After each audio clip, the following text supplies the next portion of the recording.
Hi everyone, this is from CBIS Academy. இன்னைக்கு நம்ம Indian பாலிட்டியில் ஒரு டாபிக் பார்க்கலாம். That is the evolution of states and union territories. இந்த topic பார்த்தீங்கன்னா group 4, group 2, group 1 main சிலபஸில் paper 3ல யூனியன் அண்ட் இட்ஸ் டெரிட்டரிஸில் ஒரு டாப்பிக்காக வரும். ஸோ இந்த டாப்பிக்கை எதுக்காக பார்க்குறோம் அப்படின்னா, if you take our country, நம்மளுடைய கண்ட்ரி எடுத்தோன்னா டோட்டலாக 28 ஸ்டேட்ஸ் அண்ட் 8 யூனியன் டெரிட்டரிஸ் இருக்குது. ஸோ இந்த organization when we are getting independence from the British அப்போலேருந்து இருந்ததா அப்படின்னா இல்லை. ஸோ அந்த டைமில் பார்த்தீங்கன்னா part A, part B, part C, part D அப்படிங்கிறதுல ஒரு 29 ஸ்டேட்ஸ் வந்து நம்மளுடைய ஒரிஜினல் கான்ஸ்டியூஷனில் இருக்கும். நெக்ஸ்ட் பார்த்தீங்கன்னா 1956 வந்து ஸ்டேட் ரீஆர்கனைசேஷன் ஆக்ட் கொண்டு வந்திருப்பாங்க based on first Lalli commission. So அதில் பார்த்தீங்கன்னா 14 ஸ்டேட்ஸும் 6 யூனியன் டெரிட்டரிஸும் அந்த ஆர்கனைசேஷனில் வந்திருக்கும். ஸோ எப்படி அது எவால்யூஷன் ஆச்சு அப்படிங்கிறத நம்ம இப்போ பார்க்கலாம். First at the time of independence டைமில் Mountbatten viceroy June 3 plan announce பண்ணியிருப்பாங்க. So June 3 plan is also called as the Indian independence act.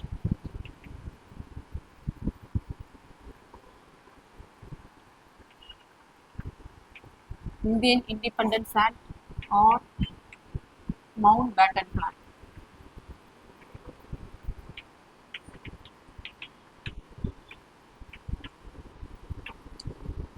இந்த பிளான்ல தான் ஃபர்ஸ்ட் என்ன சொல்லியிருப்பாங்கன்னா, இந்தியா அப்படிங்கிற கண்ட்ரியை இந்தியன் டொமினியன், பாகிஸ்தான் டொமினியன் அப்படின்னு நாங்கள் ரெண்டா செப்பரேட் பண்ண போகிறோம் அப்படின்னு சொல்லியிருப்பாங்க. இப்போ பார்த்தீங்கன்னா நம்மளுடைய கண்ட்ரி வந்து அந்த இண்டிபெண்டன்ஸ் டைமில் இந்தியாவும் பாகிஸ்தானும் சேர்ந்து தான் இருந்திருக்கும். இந்தியாவில் பார்த்தீங்கன்னா பிரிட்டிஷ் ப்ராவின்ஸ், அதாவது பிரிட்டிஷ் ரூல் பண்ணக்கூடிய ப்ராவின்ஸ் ப்ளஸ் பிரின்ஸ்லி ஸ்டேட்ஸ் இருக்கு.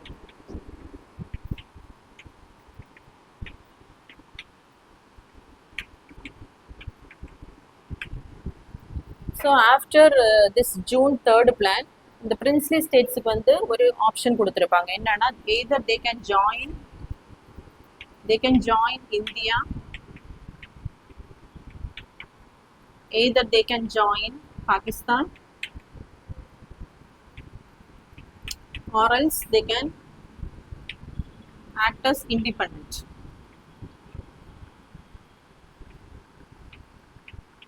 அதாவது இந்த பிரின்ஸ்லி ஸ்டேட்ஸ் வந்து இந்தியா கூட ஜாயின் பண்ணலாம், இல்லைனா பாகிஸ்தான் கூட ஜாயின் பண்ணலாம், இல்லைனா இண்டிபெண்டாகவே இருக்கலாம் அப்படிங்கிற ஆப்ஷன் வந்து கொடுத்துருப்பாங்க.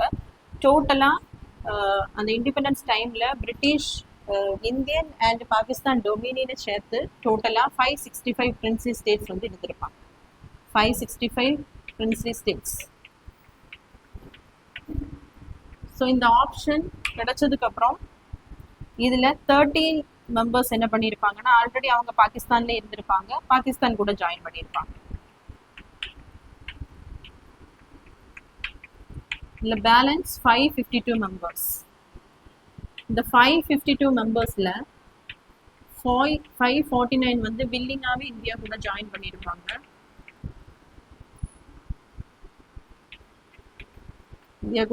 பண்ணியிருப்பாங்க. பேலன்ஸ் 3 பிரின்ஸ்லி ஸ்டேட்டஸ், அதாவது first one Jammu and Kashmir, second one Junagadh, third one Hyderabad. So இந்த 3 பிரின்ஸ்லி ஸ்டேட்ஸும் என்ன பண்ணியிருக்க மாட்டாங்கன்னா, இந்தியன் டொமினியன் கூட ஜாயின் பண்ணியிருக்க மாட்டாங்க. ஸோ என்ன ஆகும் அப்படின்னா, இந்த ஜம்மு அண்ட் காஷ்மீர்ல இன்ஸ்ட்ருமெண்ட் ஆஃப்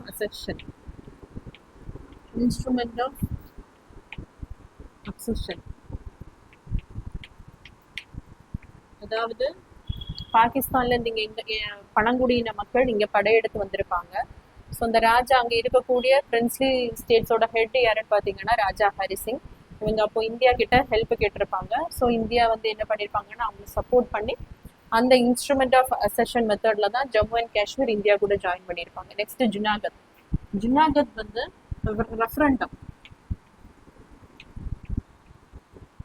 ரெஃபரண்டம் பேசிஸ்ல தான் ஜாயின் பண்ணியிருப்பாங்க. அதாவது அங்கே இருக்கக்கூடிய மக்கள் இந்தியாவில் ஜாயின் பண்ணுறதுக்கு அவங்களாவே விருப்பம் தெரிவித்து இந்தியா கூட ஜாயின் பண்ணியிருப்பாங்க. நெக்ஸ்ட் பார்த்தீங்கன்னா ஹைதராபாத் வந்து ஆப்ரேஷன் போலோ.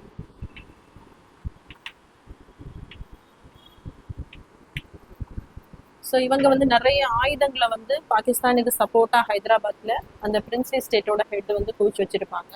ஸோ இதனால ஆப்ரேஷன் போலோ அப்படிங்கிற மெத்தடில் தான் ஹைதராபாத்தை என்ன பண்ணியிருப்பாங்கன்னா இந்தியா கூட அனௌன்ஸ் பண்ணியிருப்பாங்க, இந்தியா கூட ஜாயின் பண்ணியிருப்பாங்க.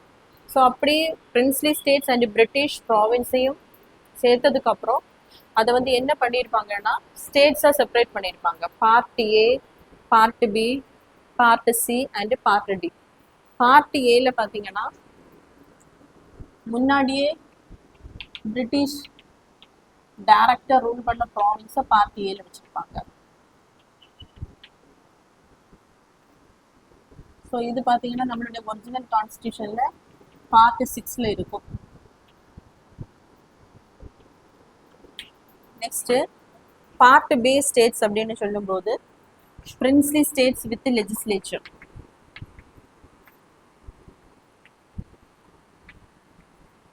Princely states with legislature. So இந்த பார்ட் பார்த்தீங்கன்னா நம்மளுடைய ஒரிஜினல் கான்ஸ்டியூஷனில் பார்ட் 7ல் ஆட் பண்ணியிருப்பாங்க. நெக்ஸ்ட் வந்து பார்ட் சியில் பார்த்தீங்கன்னா ஒரு 10 ஸ்டேட்ஸ் இருக்கு. இதில் வந்து சீஃப் கமிஷனர் ப்ராவின்ஸ், அதாவது பிரிட்டிஷ் ரூல் அப்போ பிரிட்டிஷ் அண்டரில் என்ன பண்ணியிருப்பாங்கன்னா சீஃப் கமிஷனர் ப்ராவின்ஸ் இருந்திருக்கும். ஸோ அவங்க plus small princely states. So அவங்கள தான் என்ன பண்ணியிருப்பாங்கன்னா இந்த பார்ட் சியில் ஆட் பண்ணியிருப்பாங்க. This was added in original constitution in part 8. இதில் பார்த்தீங்கன்னா சீஃப் கமிஷனர் ப்ராசஸ் நம்ம கான்ஸ்டியூஷன் அசம்பிளி மேக் பண்ணும்போது 4 மெம்பர்ஸ் என்ன பண்ணியிருப்பாங்கன்னா சீஃப் கமிஷனர் ப்ராவின்சஸ்லேருந்து தான் செலக்ட் பண்ணியிருப்பாங்க. அஜ்மீர், கூர்க், டெல்லி. நெக்ஸ்ட் ஒன்று வந்து பலுசிஸ்தான் பார்த்தீங்கன்னா பாகிஸ்தானில் போயிருக்கும். நெக்ஸ்ட் வந்து பார்ட் டியில் வந்து Andaman and Nicobar islands. This was added in original constitution in part 9. So அந்த பார்ட் ஏ அப்படிங்கிற ஸ்டேட்ஸை வந்து பார்ட் 6ல் வச்சுருப்பாங்க. பார்ட் பியை வந்து கான்ஸ்டியூஷனில் பார்ட் 7ல் வச்சுருப்பாங்க. நெக்ஸ்ட் பார்ட் சியை வந்து பார்ட் 8ல் வச்சுருப்பாங்க ஒரிஜினல் கான்ஸ்டியூஷனில். பார்ட் டியை வந்து பார்ட் 9ல் வச்சுருப்பாங்க. ஸோ நெக்ஸ்ட் என்ன ஆகும் அப்படின்னா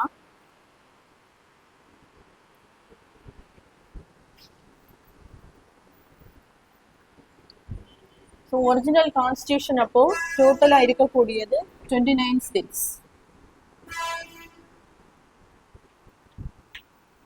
ஸோ 1947லே 48ல் அந்த டைமில் வந்து சவுத் இந்தியாவிலேருந்து நிறைய அஜிடேஷன் வந்திருக்கும். அதாவது லிங்குஸ்டிக் பேசிஸில் வந்து நம்மளுடைய கண்ட்ரி இந்தியா வந்து ஸ்டேட்ஸாக செப்பரேட் பண்ணணும் அப்படின்னு நிறைய அஜிடேஷன் வந்திருக்கும். அதுக்காக ஜூன் 1948ல் எஸ்கே தார் கமிட்டி போட்டிருப்பாங்க.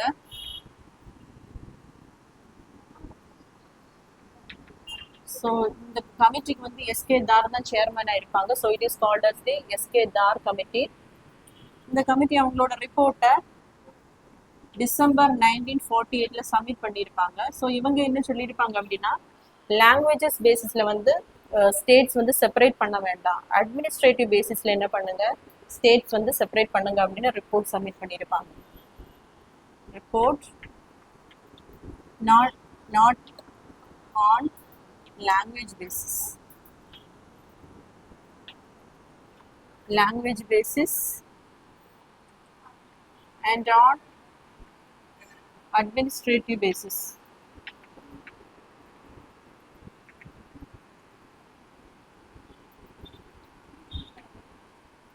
நெக்ஸ்ட் பார்த்தீங்கன்னா திரும்பவும் நிறைய அஜிடேஷன், நிறைய போராட்டங்கள் வந்திருக்கும். அதுக்காக திரும்ப என்ன பண்ணியிருப்பாங்கன்னா டிசம்பர் 1948லேயே ஜேவிபி கமிட்டி போட்டிருப்பாங்க. ஸோ ஜேவிபி கமிட்டி அப்படின்னு சொல்லும்போது இதில் யாரெல்லாம் இருப்பாங்கன்னா J for Jawaharlal Nehru,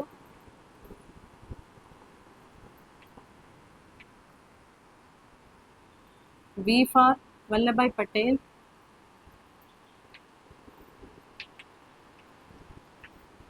and P for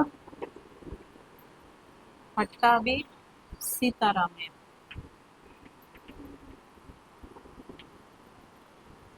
so அதனால தான் இந்த ஜேபிபி கமிட்டி அப்படின்னு சொல்கிறோம். இதுக்காக தனியாக சேர்மேன் அப்படின்னு போட்டிருக்க மாட்டாங்க. இவங்களும் ஸ்டேட்ஸ் நம்மளுடைய கண்ட்ரி ஃபுல்லாக போய் ஆய்வு செய்து என்ன சொல்லியிருப்பாங்கன்னா, லாங்குவேஜஸ் பேசிஸில் செப்பரேட் பண்ண வேண்டாம் அப்படின்னு சொல்லியிருப்பாங்க.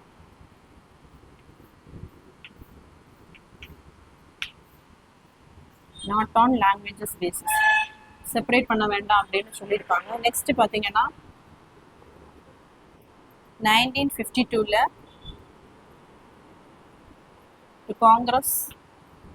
காங்கிரஸ்ல இருக்கக்கூடிய ஒரு லீடர், அவரோட நேம் வந்து பொட்டி ஸ்ரீராமலு.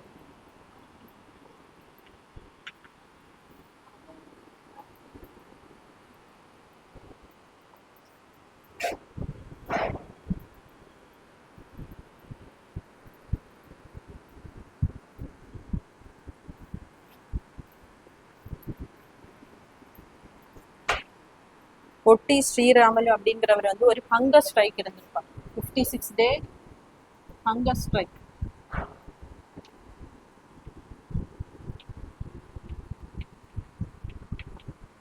எதுக்காக அப்படின்னா, மெட்ராஸ் ஸ்டேட்ல இருக்கக்கூடிய அந்த தெலுங்கு பேசக்கூடிய மக்களை வந்து தனியா பிரிச்சு அவங்களுக்காக தனியா ஒரு ஸ்டேட் ஃபார்ம் பண்ணணும் அப்படின்னு 56 டே ஹங்கர் ஸ்ட்ரைக் வந்து இந்த பொட்டி ஸ்ரீராமலு அப்படிங்கிறவர் வந்து சாகும் வரை உண்ணாவிரதம் இருந்து அவர் வந்து இறந்து போயிருப்பாரு. ஸோ இதனால என்ன ஆகுதுன்னா, திரும்பவும் ஒரு ப்ரொலாங்டு அஜிடேஷன் வந்து ரொம்ப பெரிய அளவில் ஃபார்ம் ஆகுது.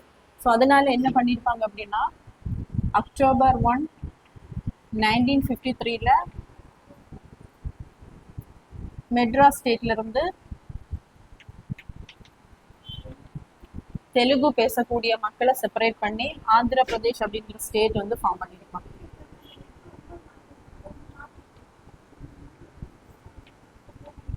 ஆந்திர பிரதேஷ் அப்படிங்கிற ஸ்டேட்டை வந்து 1953 அக்டோபர் 1ல வந்து புதுசாக ஃபார்ம் பண்ணியிருப்பாங்க. ஸோ இந்த ஆந்திர பிரதேஷ் அப்படிங்கிற ஸ்டேட்டு தான் ஃபர்ஸ்ட் ஃபார்ம்டு ஸ்டேட்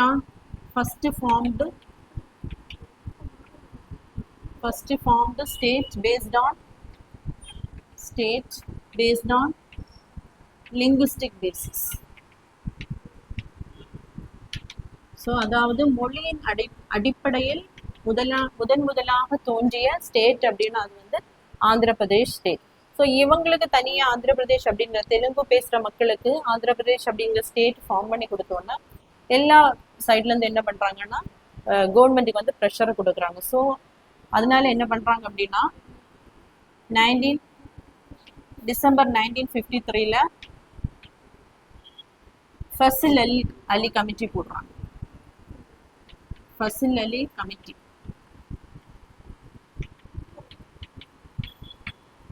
ஸோ இதில் யாரெல்லாம் வருவாங்க அப்படின்னா, ஃபசில் அலி தான் சேர்மன், குன்ஸ்ரு பணிக்கர். ஸோ இவங்க 3 பேர் இந்த ஃபசில் அலி கமிட்டியில் இருக்காங்க. ஸோ இவங்களும் போய் என்ன பண்ணுறாங்கன்னா, நம்மளுடைய கண்ட்ரியில் எல்லா இடத்துலையும் போய் அனலைஸ் பண்ணிட்டு அவங்களோட ரிப்போர்ட்டை வந்து செப்டம்பர் 1955ல சப்மிட் பண்ணுறாங்க. ஸோ இவங்க என்ன சொல்கிறாங்க அப்படின்னா, லாங்குவேஜஸ் பேசிஸில் வந்து இந்தியாவை வந்து ஸ்டேட்ஸாக செப்பரேட் பண்ணலாம் அப்படின்னு ஃபஸ்ட்டு அப்ரூவல் கொடுத்த கமிட்டி அப்படின்னா அது வந்து ஃபசில் அலி கமிட்டி. ஸோ இவங்க என்ன சொல்கிறாங்கன்னா, ஃபர்தராக it is not based on one language one state.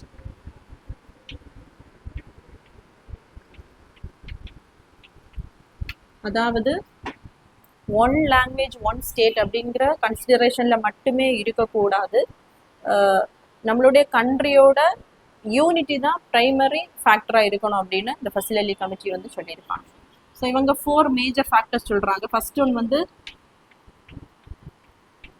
preservation and strengthening of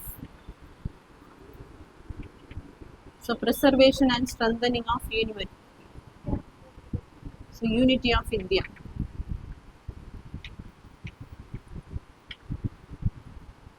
second one வந்து linguistic and cultural homogeneity.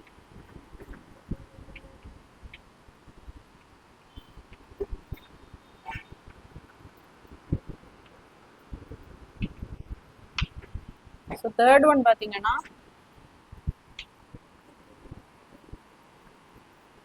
linguistic and cultural homogeneity. Third one வந்து based on financial, economical, administrative factors.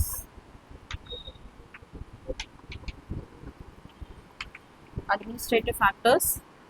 Fourth one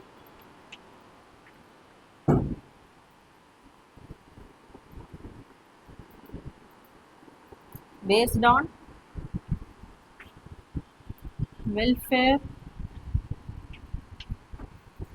people of state.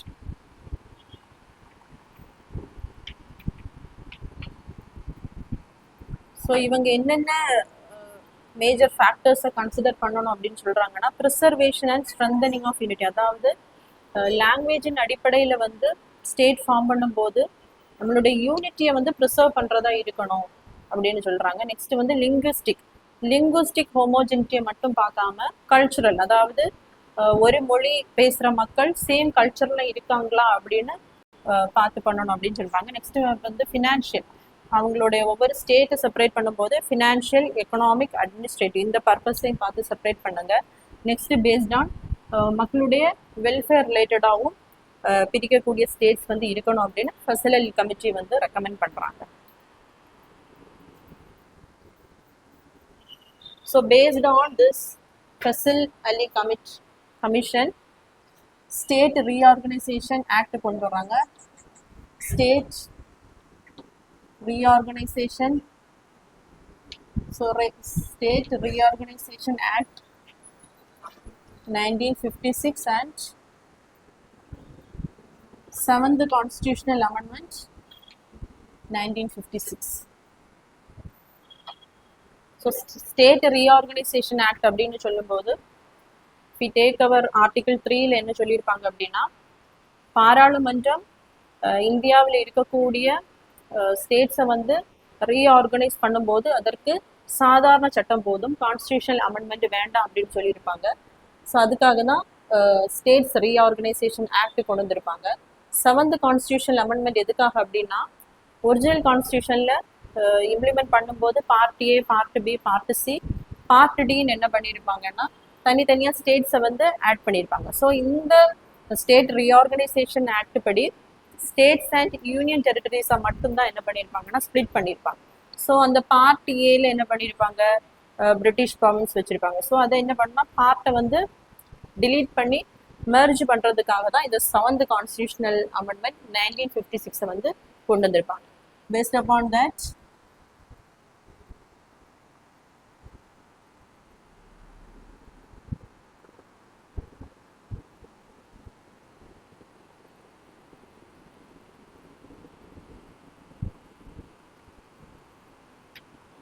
So இந்த state Fazal Ali கமிட்டியில் டோட்டலாக 16 states and 3 union territories form பண்ணுறதுக்காக recommend பண்ணியிருப்பாங்க. So நம்ம government வந்து அதில் minor changes பண்ணி 1956ல் 14 states and 6 union territories form பண்ணியிருப்பாங்க. ஸோ இப்போ என்னெல்லாம் ஸ்டேட்ஸ் அப்படின்னு பார்க்கலாம். ஃபஸ்ட்டு பார்த்தீங்கன்னா மெட்ராஸ்லேருந்து ஆந்திர பிரதேஷ் அப்படிங்கிற ஸ்டேட்டை ஃபார்ம் பண்ணியிருப்பாங்க. மெட்ராஸ், ஸோ இதுலேருந்து மெட்ராஸ்லேருந்து Andhra Pradesh,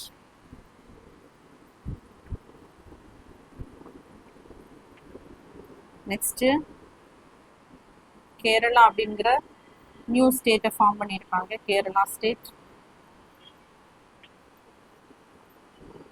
next Mysore,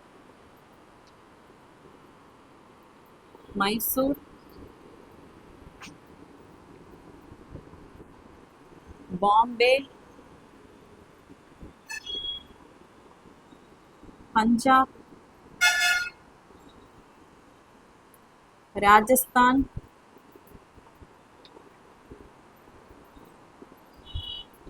Jammu and Kashmir,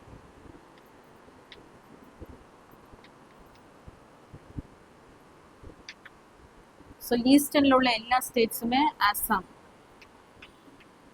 Assam, Assam. Next வந்து Uttar Pradesh, Uttar Pradesh, Bihar,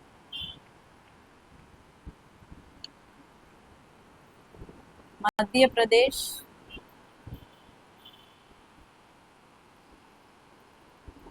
west Bengal, west Bengal, Orissa. So 14 states. 1, 2, 3, 5, 6, 7, 8, 9,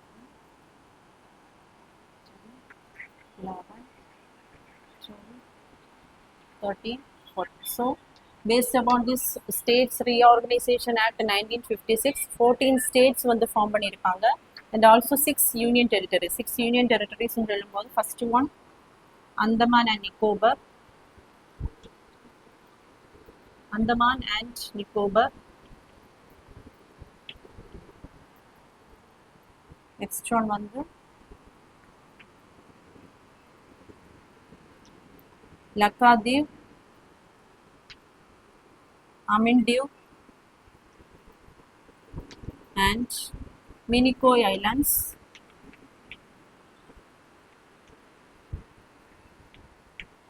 இந்த north ஈஸ்டர்ன்ல Tripura.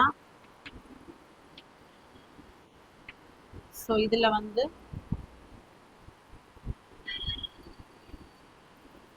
Manipur,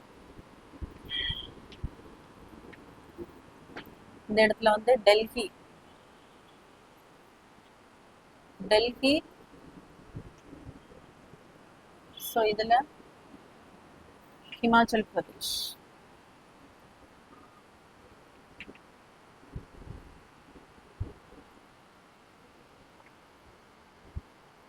so 6 union டெரிட்டரிஸ்ன்னு சொல்லும்போது Laccadive, Amindivi and Minicoy islands, Andaman and Nicobar, Tripura, Manipur, Delhi and Himachal Pradesh என்ன பண்ணியிருப்பாங்கன்னா ரீஆர்கனைசேஷன் பண்ணியிருப்பாங்க. ஸ்டேட்ஸ் பார்த்தீங்கன்னா Madras, Andhra Pradesh, Kerala, Mysore, Bombay, Orissa, Madhya Pradesh, west Bengal, Bihar, Rajasthan, Punjab, Uttar Pradesh, Jammu and Kashmir and Assam. Thank you.